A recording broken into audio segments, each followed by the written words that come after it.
Good. One more.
Good morning.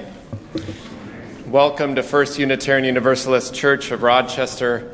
We're a church of open minds and loving hearts, celebrating many sources of wisdom and many spiritual paths. Your faith, your doubts, your questions, your hopes, your identities are welcome here. Special welcome to visitors and newcomers. We're glad you're here. There's a preschool playroom open for young ones throughout the morning. Classes for kids following the time for all ages. All are welcome.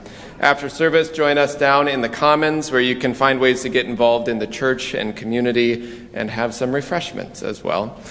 Each December, we collect for various needs. In addition to the Giving Tree items you can purchase from the tags on the lobby tree, today's plate will go to financially support those same organizations, the Landing, Riverside School, Hawthorne Helps, and Project Legacy. In the lobby, you can track the growing blizzard of generosity as well in the snow globe as we collect for our Building Our Future matching gift. And then Christmas Eve, we collect for our Human Needs Fund, providing essential assistance for members and friends. So gifts for the tree and guests at your table boxes can come back next week during services, and you can find more in your e-news or in the order of service as well for all the ways to give throughout this season. In addition, I want you to save these dates for special gatherings in the next few weeks. Next week is a new winter program called Why Not Yule for our morning services, a play-like telling of the winter holidays, so interested children can find Amy Nelson to find more, or even next week, day of, if someone wants to join in, there will be space in the program for that as well. Then Wednesday, December 20th, we celebrate the winter solstice here with a dinner, a service, and a fire. And then on Christmas Eve, which is a Sunday, we have a 10 a.m. contemplative quiet service, and then traditional candlelight services at 4 and 6 p.m. All are welcome. So you can find all of this in your e-news as well, or on the website, or contact the office. This Wednesday night, join us for supper at 5:30, followed by a conversation on UU identity. The last 2 weeks, we've gone in progression from UUism for beginners, this last week for amateurs, and this week is UUism for nerds, led by Derek Robertson. So dinner is at 5:30, the conversation at 6:15, including childcare. All are welcome. And a special thank you to Dave Townsend for providing beautiful music with Joe and Rose, as well as Connie Shulka playing today. Thank you for offering your gifts of music this morning. So I invite you to take a breath of gratitude for the day as we settle into this time of worship and reflection, of beauty, of love together. With these words from the Reverend Eliza Tupper Wilkes, our minister in the 1870s, may our faith in humanity and our message of hope and good cheer light our way. It's good to be together. In just a moment, the opening hymn will call us back, but before that, I invite you to rise in body or spirit and greet those around you.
we seek our place in the world and the answers to our hearts' deepen questions.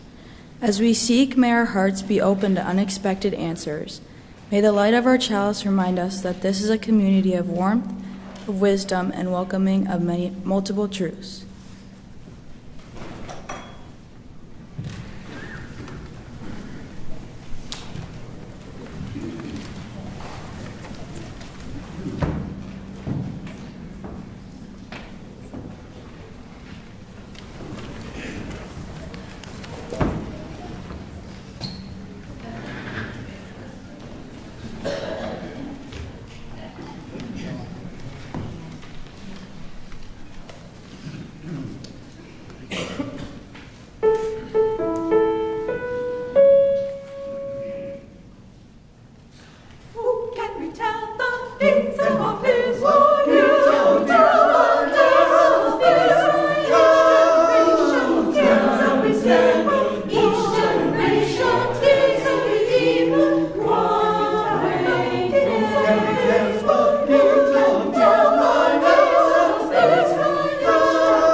I'd like to invite the children forward to join me up here. And Paula's going to come up too in just a moment. Not yet. Oh, I have new members. Never mind. Go back to your seats.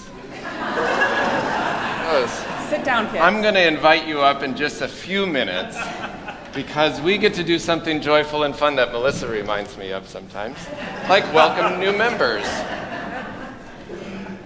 You know, you get in your routines and then you learn there's other things to do sometimes too. So when we welcome new members, it's a seemingly simple act of committing hearts to hearts, of joining into a community and reconsecrating our values of who we are by naming and honoring new souls among us in the larger family of all souls. So who I want to invite up now are those who are joining as new members. Please come forward and join us up here on the chancel. As these souls come forward, we hope that we create in this space a home for your soul, knowing that together these here are your people, and in forgiveness and grace, in strength and resilience, we make here a home for all souls. Welcome to this beautiful cloud of witnesses up here. Fill in there. Good morning. Good morning.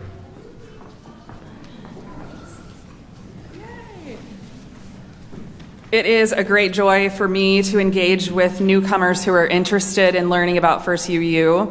I get the pleasure of hearing their stories of their spiritual journeys and sometimes concerns about a religious home. It is something to be celebrated when they decide that this is their place. We are their people. This is an exciting time of people finding this progressive, liberal community, and we welcome you wholeheartedly into our congregation and into the wider world of Unitarian Universalism. As I read your name, you can just kind of give a little wave. Amanda Nigel Crowley and Stephen Crowley and family, James and Owen.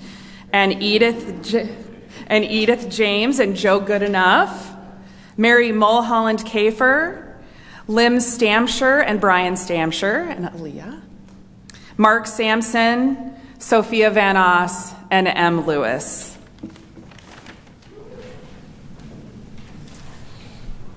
When we welcome, we make a promise to each other of how we live together in community and how we support each other in our spiritual growth. So I invite you to join the litany of welcome, which is found in your order of service.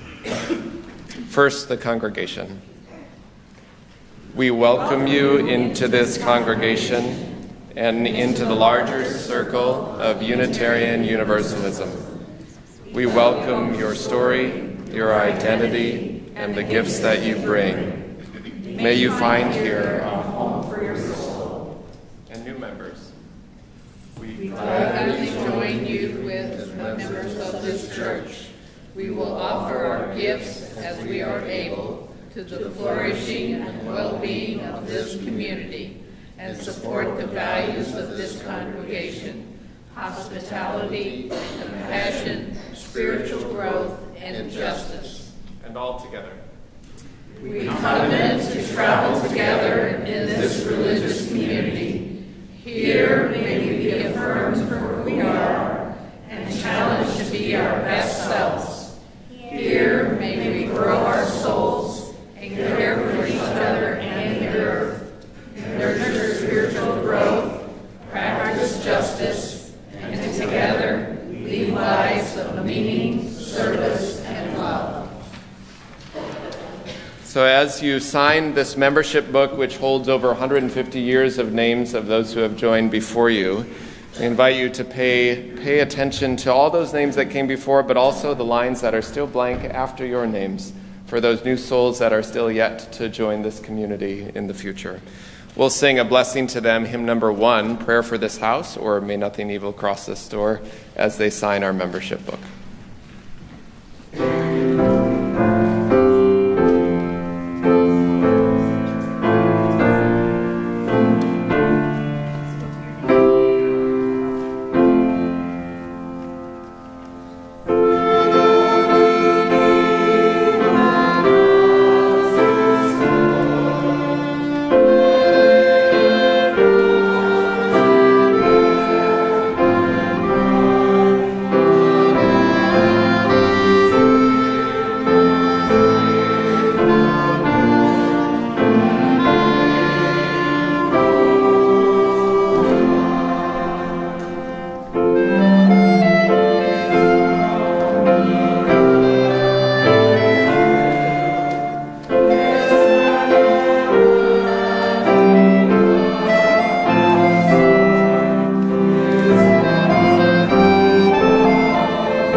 As we bid them welcome and as they can return to their seats, let's say welcome to this community.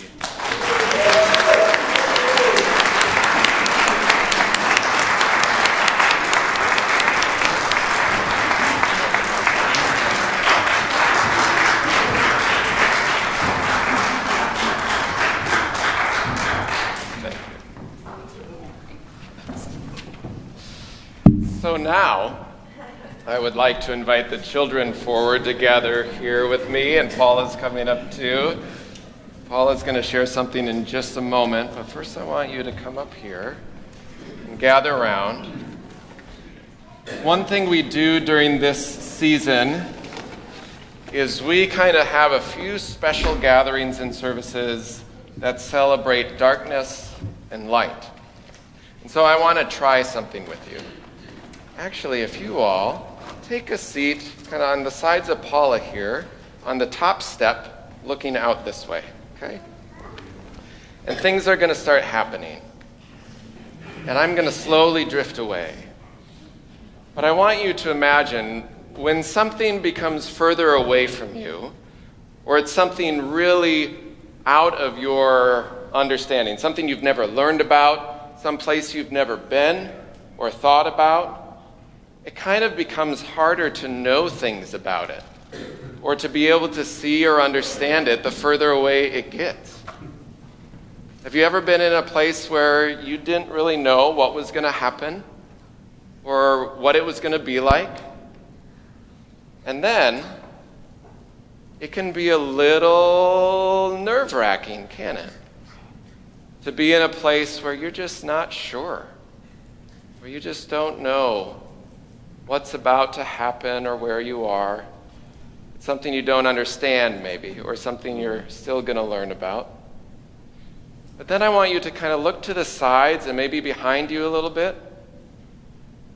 Sometimes mystery or not knowing things or being uncertain about things can help you notice other things. There can be some magic around it. And then sometimes, very far in the distance, something else can happen. And maybe something that you wouldn't have been able to notice before or see before catches your attention in the midst of darkness. That's what I think mystery is about. Or not knowing is being able to notice that it's okay to not know everything. It's okay to sometimes be surprised when you weren't sure what was going to happen, and things seemed far away or confusing. And sometimes there are little lights that might pop up and surprise you in the midst of those spaces. That's a little bit of what Paula's going to share about. Okay. I'm going to have you come back and sit in front of me. Right here. So you can see what I brought. Okay? So does anybody know what this is? Yes? Anyone else? Go ahead. It's a menorah. And I brought my menorah because right now is the holiday of Hanukkah. It's a Jewish holiday celebrated by Jewish people. And I grew up in a Jewish home, so we celebrated this holiday. And this holiday is very old. It's over 2,000 years old. And people celebrate it to remember the Maccabees, who were Israelites, who lived in Israel a long time ago. And Israel was ruled by the Assyrians, King Antiochus, and he would not let the Jews practice their religion at all. And he even destroyed their holy home, their synagogue. So the Jews rose up, and amazingly enough, even though there were a lot less of them than there were of the Assyrians, they won the battle, and they were able to practice their religion. And when they got to their synagogue, it was a mess. Everything had been destroyed, and they needed some holy oil to make it sacred space again. And they only found a little bit of oil. It was only going to be able to burn for one day. And they were going to need a whole lot more than one day to make this place holy again. But they lit it anyway, and it lasted for 8 days, which was a miracle. No one expected it. So the holiday of Hanukkah lasts for 8 days to remember and celebrate that miracle. And on Hanukkah, nowadays, people don't light oil. They usually light candles. And Hanukkah started on Thursday. So on the first night of Hanukkah, you light one candle. And on the second night of Hanukkah, which was Friday, you light 2 candles. And last night was the third night of Hanukkah, so you light 3 candles.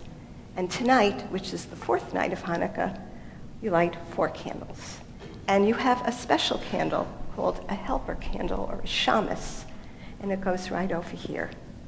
So this is what most people do for celebrating Hanukkah. But people also sing Hanukkah songs, and you actually heard one this morning. And when I was a little girl, we had one Hanukkah record, and on it had 2 songs. One was called Rock of Ages. There weren't a lot of Hanukkah songs, and most of them are pretty new these days. It had 2 songs. One was Rock of Ages, it's in our hymnal, and the other one was a song called I Had a Little Dreidel. And I brought all my dreidels this morning, so you'll get to see them later. But this one, which is not very good for playing dreidel, is very pretty. So you play dreidel by turning this, and children sit around in a circle, kind of like you guys, and you would all have maybe pennies. We used to have pennies. And you put them in the middle, and you spin the dreidel, and you'd see what Hebrew letter came up. And if you got this one, this is Hey, which meant you got half the pennies. And if you got this one, this was Shen, which means you had to put an extra penny in. If you got this one, it means none. You didn't get any. But if you were lucky and you got Gimel, you got them all.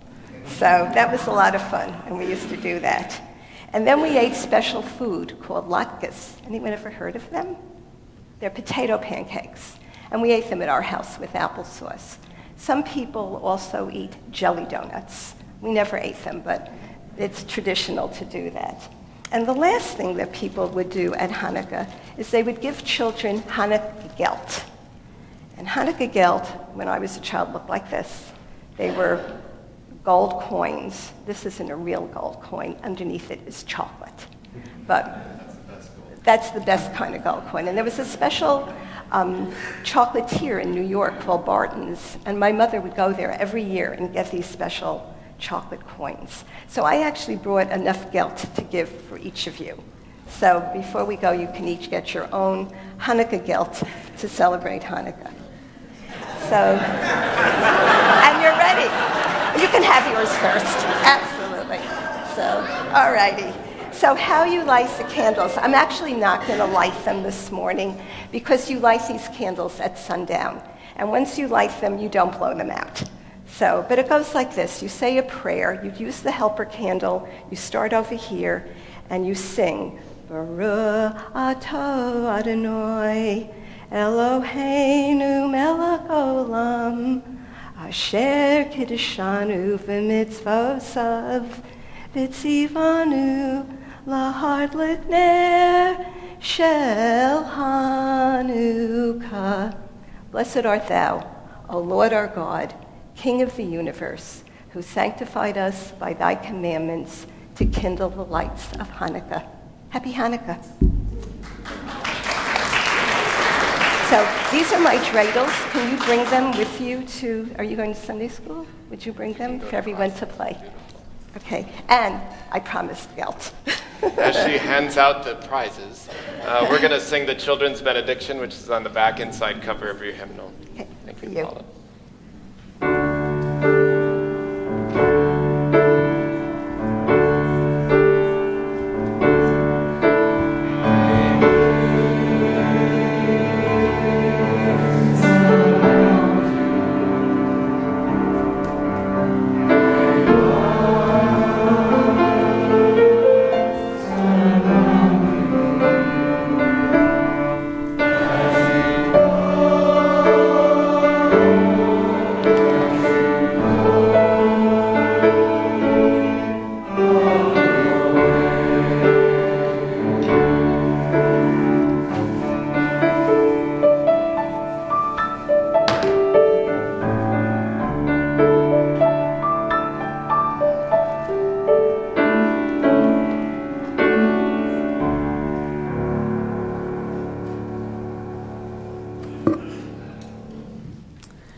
Have you ever noticed that on certain mornings at dawn, the colors and stripes of the trans pride flag are prominent and blasted across the sky before the orange sun rises?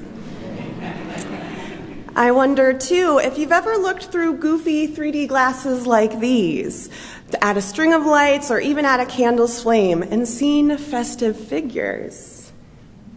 This one is a gingerbread cookie. Or, speaking of candles, I wonder if you've ever noticed how slow and intentional a body can be when passing a flame from candle wick to candle wick. I tend to lean on old and known comforts at this time of year, and light, in its own way, plays a central role for me. Driving around town, looking at Christmas lights, searching for Rudolph's nose in the night sky on the walk to the car after the Christmas Eve service, and of course, the lighting and delicate blowing out of many candles. These are just a few of the simple traditions that are memorable in my life. What is it about a golden glow that can be so soothing, like a reset button for your nervous system? How the hypnotic sensation of sitting with a controlled flame can reignite or spark something inside your soul. I don't know about you, but lately I've needed to intentionally find sparks as the world feels both literally and symbolically quite dark. But one spark I have found is an idea from activist and author James Baldwin. He said, "The longer I live, the more deeply I learn that love, whether we call it friendship or family or romance, is the work of mirroring and magnifying each other's light. Gentle work, steadfast work." The idea about the light within us all can take a variety of different meanings, which is one of the reasons that I appreciate it so much. And at this moment in time, I find I am mirroring and magnifying light by embracing absurdity and unexpected humor. You've seen my holiday specs already, but I'll give you another recent example, as I am lucky to be surrounded by absurd and funny moments with the company I keep at work, aka kindergartners. One of the small groups that I run has 3 kindergarten boys, and together we are learning about and practicing self-regulation skills, reflecting on how it feels to slow down our physical bodies with different strategies, and how we may be able to learn, listen, and think a little clearer when we practice those strategies. On a recent group meet day, I discovered 2 of the boys were absent, but I pulled the remaining kiddo with me all the same for some relationship building. We still practice self-regulation, but this time with a game of Operation. Now, Operation is a game that takes a steady hand and some focus, so that when you go to remove one of Sam, your patient's ailments, you don't accidentally hit the thin metal that is all around the game board, causing Sam's nose to buzz and light up. My kindergarten friend had never played Operation before, and after a few rounds, I showed him that another way to get Sam's nose to light up without losing a turn is by pressing it like it's a button. He did that once or twice, but he decided that pressing his own nose and making his own buzzing sound was way more fun. So that's how we proceeded and ended our time. As Sam's nose lit up, so did ours, and we pressed our noses and buzzed. Since then, a few times he's found me in the hallway and said, "Mrs. Evans Hansen, remember?" Bzz. And of course I respond, "Bzz." And I can't tell you why that brings me so much joy, just as I can't tell you why sometimes the sky at dawn looks to hold universal truths, or why a single candle flame can be so captivating and peaceful. But what I can tell you is how I hope we don't lose the ability to choose to notice the light. Bzz. In gratitude, we will now collect the offering.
Good morning again. It is good to be with you. I invite you to settle in here as we create a place of communal caring and connection. It's our time to pause amidst the busyness of our lives, to slow down enough to consider the beauty that is here all around us, and to open a space for listening and love. Here we honor all who support us in this caring, loving, and all-inclusive ministry. We send gratitude to Paula Horner, serving as our caring coordinator, arranging care for our members and friends in need. The members of our caring committee are wonderful examples of our compassionate community, holding us up as we go through challenging and happy times. And life can be challenging. We could all use some extra support with what life throws at us. And if you are experiencing those challenges in your life, we encourage you to reach out for support and help. If you need additional care or personal pastoral care, please reach out to Reverend Luke or myself.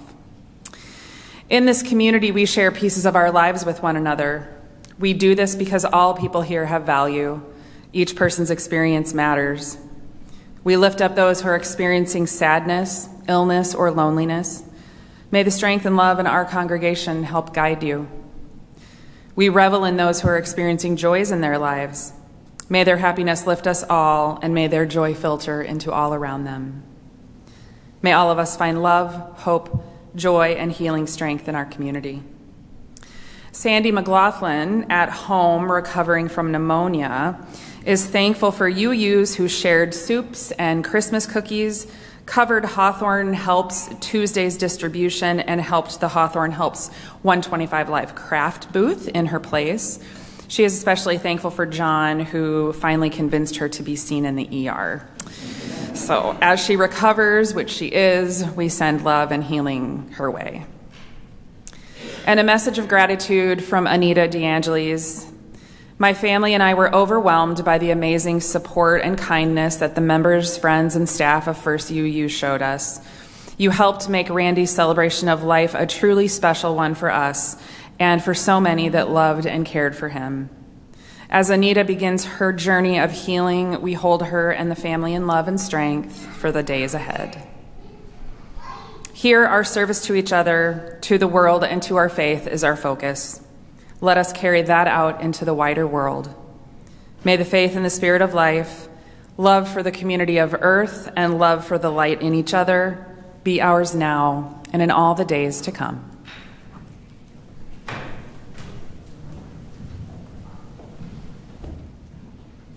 I invite you to take a deep breath. Breathe deep the breath of life. Feel below you the earth and its ancient turning.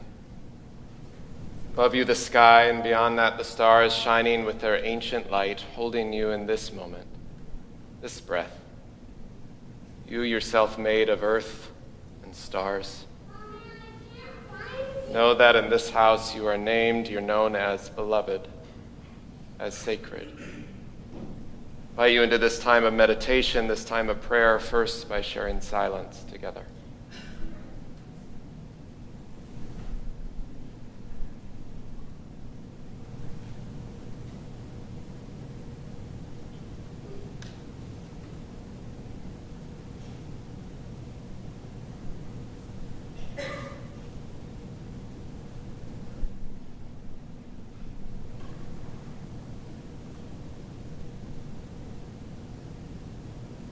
Spirit of life and source of love, God and Gaia of many names and beyond all naming. Most days, the largest questions of our lives, of grief or death, of justice or purpose, of hope or despair, are only known or felt in tiny moments. Moments of wonder when the sun shines through the clouds, or the first small flakes fly from the sky, be they received in praise or cursing. Moments of gratitude for the good or hopefully okay health news at least, or the embrace of a friend in the time of struggle, or the smile of a child or the cry of a baby, especially during the silent prayer, which feels like a breaking through of the spirit of joy. Maybe it's in the steam over a cup or a bowl, or the punchline of a good joke or story, or the needed release of laughter, or the way the notes intertwine in harmony or lovely dissonance, or when the match bursts into flame. Help us notice the smallest of miracles that string together our souls from moment to moment, breath to breath. I invite you to bring the names you're holding in your heart this day in joy or in sorrow, and silently or aloud now in this time to speak their names.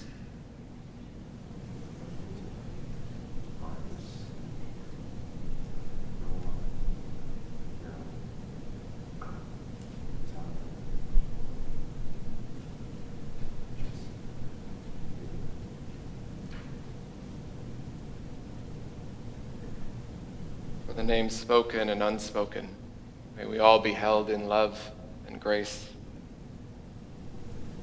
These words of meditation come from Kathleen Norris. They write, "Learned ones of the 20th century, armed with large finite numbers and radio telescopes as big as football fields to measure the pulse of light from stars far beyond the range of human vision, conclude that this world, as we call nature, was once inside such a star." Heisenberg shrugs and says, "I'm not sure what an electron is, but it's something like a cloud of possibilities." May we dwell this season in a cloud of possibility, of mystery, cloud of love. Amen.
The first reading is Primary Wonder by Denise Levertov.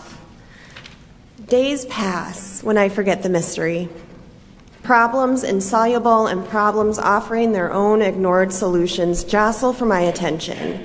They crowd its antechamber along with a host of diversions, my courtiers, wearing their colored clothes, cap and bells. And then, once more, the quiet mystery is present to me. The throng's clamor recedes, the mystery that there is anything at all, let alone cosmos, joy, memory, everything rather than void. And that, O Lord, Creator, hallowed one, you still, hour by hour, sustain it. The second reading is In the Meantime by Tom Hurens. Meanwhile, flowers still bloom. The moon rises and the sun. Babies smile, and somewhere, against all odds, two people are falling in love. Strangers share cigarettes and jokes. Light plays on the surface of water. Grace occurs on unlikely streets, and we hold each other fast against entropy, the fires, and the flood. Life leans towards the living, and while death claims all things at the end, there were such precious times between in which everything was radiant, and we loved, again, this world.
Thank you.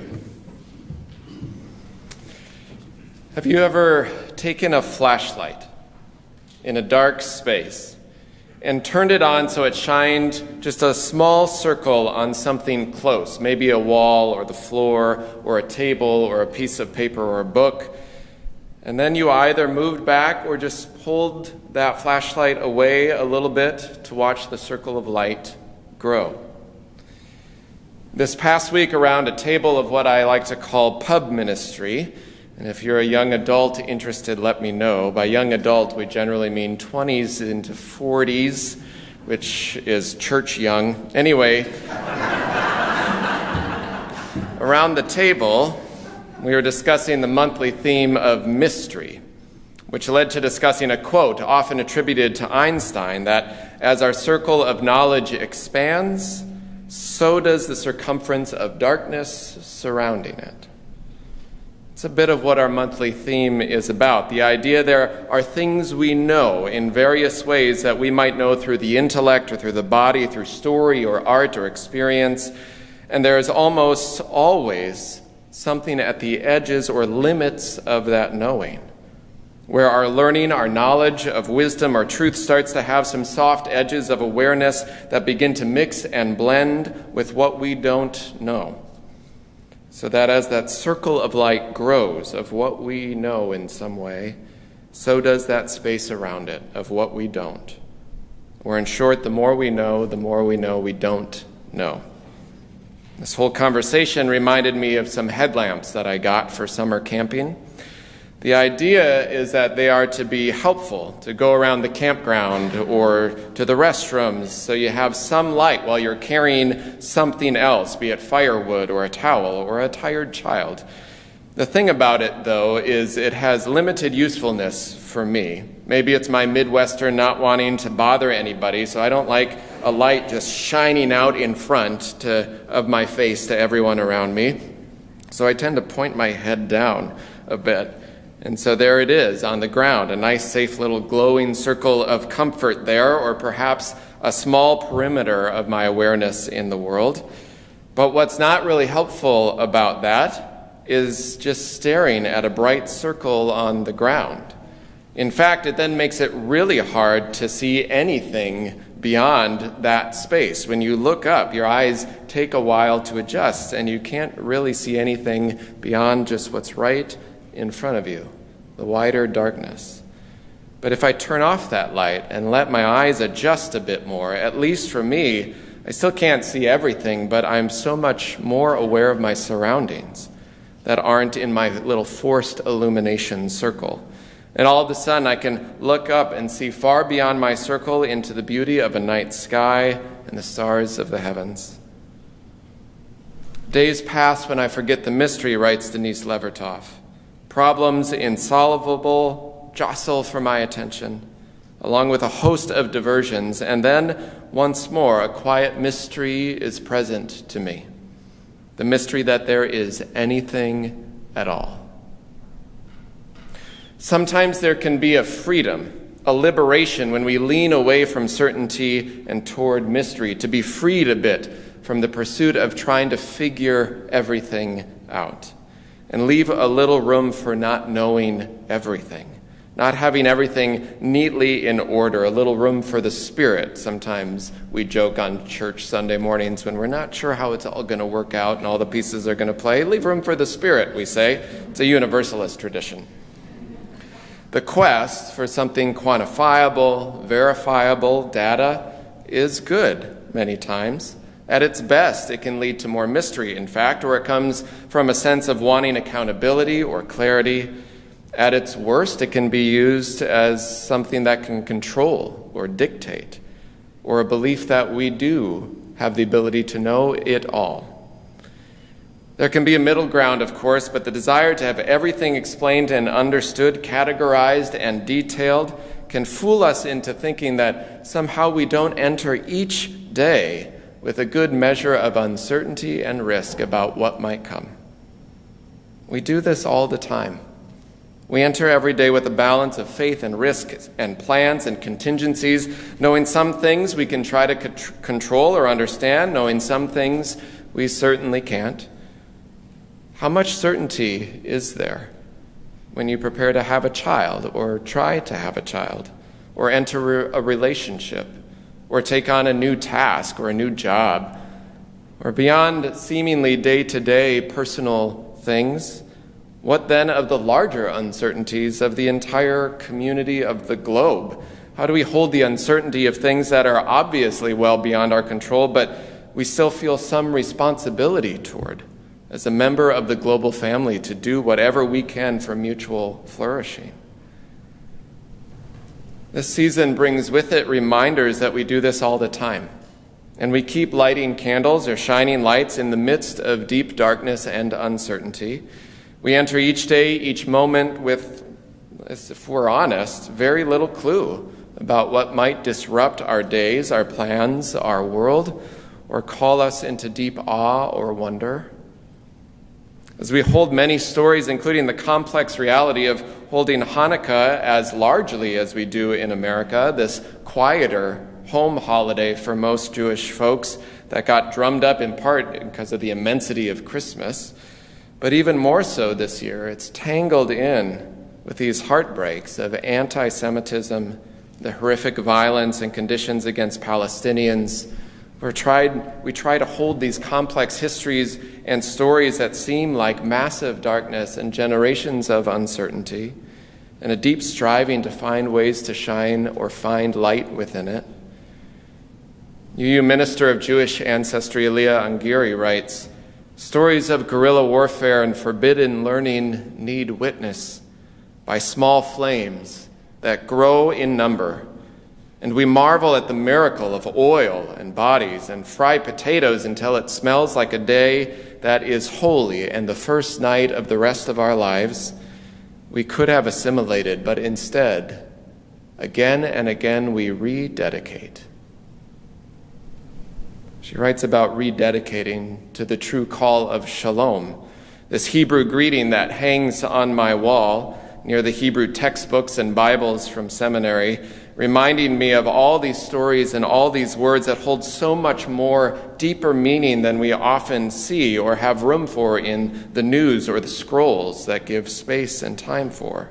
This word shalom, meaning not just a greeting like hello or peace to you, but of holistic community, for the full flourishing of all humanity, a sharing of resources for the common good. In short, it's a greeting that seeks the commonwealth on earth for everyone.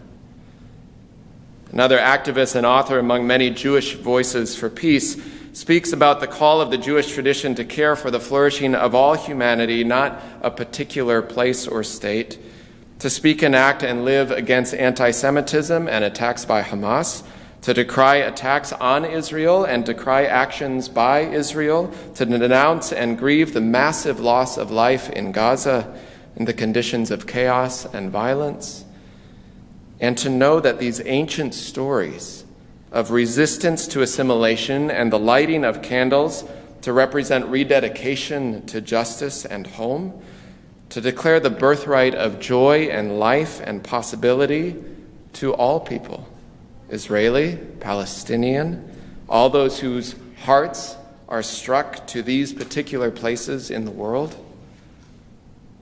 One activist says the whole story of lighting candles against the darkness is a reminder that even when all would hopeless seem, people have found whatever bit of strength or hope or stubborn resistance they can muster. They strike a match on some scrap of possibility and light something in the midst of unknowing, right in the midst of uncertainty, of struggle, of a darkness that seems not to end. They say that's the only way we've come to now and the only way we move anywhere tomorrow. There's something about lighting tiny candles, as poet Marge Piercy writes.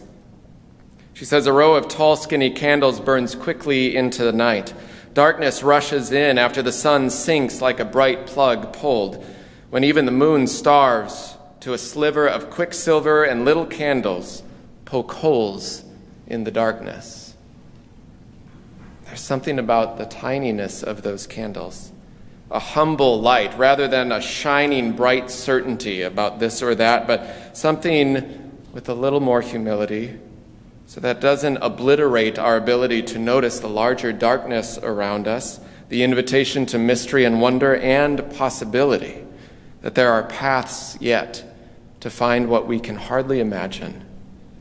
It can feel like that we only have a tiny, small light and the darkness is so vast, and yet we keep returning to the stories and keep holding the impossible things to hold by doing what we can, letting go of what we can't hold, and knowing we need not hold it on our own. That we can bear witness to deep suffering and we can marvel at simple miracles, both. Like flowers that still bloom, writes the poet, or that the moon rises, or the sun, or that babies smile, and somewhere against all odds people are falling in love. Strangers share cigarettes and jokes, light plays on the surface of water, grace occurs on unlikely streets, they write.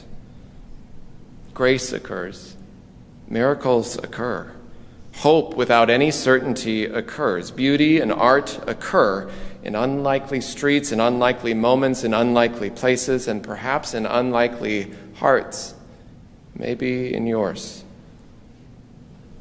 You may possess only a small light, writes John Murray, Universalist, but uncover it and let it shine and use it in order to bring more light and understanding to hearts and minds. Give them not hell, but hope and courage. Perhaps with a little light shared and growing, we can dwell in enough joy-filled darkness, beauty and hope and possibility-filled darkness, where stars beyond our imagining can still shine. The hymn is Light One Candle. I invite you to rise in body or spirit as we sing.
As they're comfortable, place a hand on your heart or toward the sky or earth in gratitude for the many stories we hold and the deep and abiding peace that we seek.